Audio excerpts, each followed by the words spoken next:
Alam niyo yan, bukas ang bahay ko. Ayaw ko pang umalis kayo dahil masaya akong kasama sila. Yun, best wishes talaga. At lagi kong sinasabi kay Jomar, ano man ang maging away niyo, wag na wag titingin sa iba.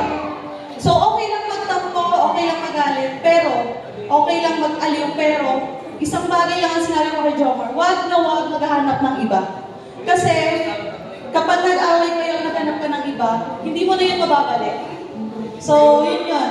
So okay lang mag-unwind ka lang. So yun. Tapos yun nga, sa'yo Ana, lagi mong pinapayo sa'yo, lagi may na-advise sa'yo na pag-usapan niyo lagi, lahat ng away, ganyan. Kasi nadadaan na sa usapan. At yun nga, after ng away, pag-usapan yung maigi. Kasi pwede mag-adjust. Kasi nga, mahal niyo yung isa't isa. Kasi nga yun nga,